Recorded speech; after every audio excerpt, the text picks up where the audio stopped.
Reeby doo ba day, reeby doo ba day. This is Bobby Ho, can you hear me? Reeby doo ba day, reeby doo ba day. This is the Bobby Ho Show, can you hear me? Hello and how do you do? I'm Bobby Ho and this is my show, and in this episode, I'm wondering about food TV. My oldest daughter is learning about immigration for a school project, and we were talking about where all of our people come from.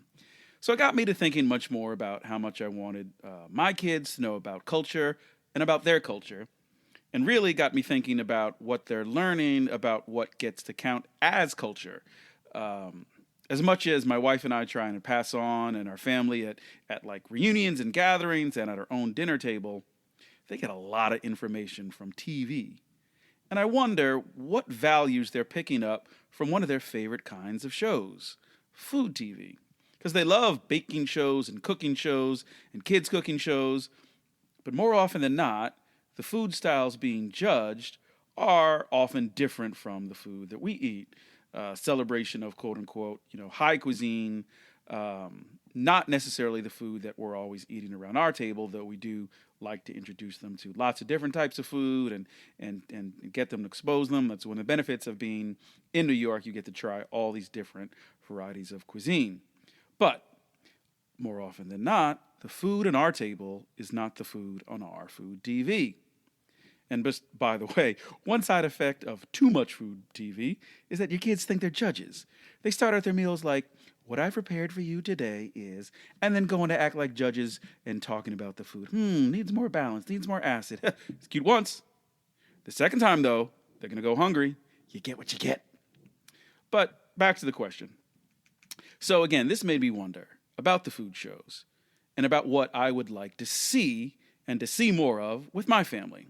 So here we go. Some suggestions for anyone who's interested in making different kind of food TV. Number one, a show that goes deep into one region. So, for example, instead of having just, say, one episode where you see a host go to Jamaica or Trinidad and Tobago and they just sort of do the one episode and try and cover as much as possible, how about a whole series on the Caribbean, the West Indies? The recipes, the history, the blending of cultures, the politics and business of growing food.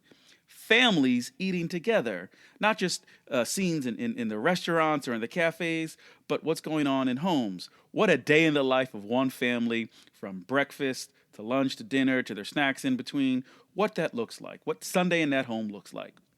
How recipes, when they're brought to the U.S. in different restaurants, how they get adapted and what changes. I mean, can we put some respect on jerk chicken?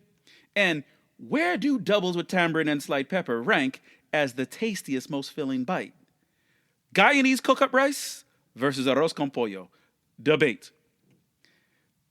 How about a series with where you see all the talented cooks who speak mostly Spanish that we don't get to see in all the competition shows? Or how about a series that talks about what catering to American taste means and how different cuisines have to adapt? How about a show about a group of female friends traveling together? We love as a family, Nailed It, and how Nicole Byers took the baking show format and made it her own. And I can't wait for Padma Lakshmi's upcoming series on Hulu, but we need more. Somebody needs to give Lovey Ajayi and Yvonne Aji their own show. They need their own travel show. I'd watch it. A lot of people would. I'm Bobby Ho, and that is my show. Let me know your thoughts on this topic and more at bobbyhoshow.com. An outro arrangement by Ivy Sparrow Music.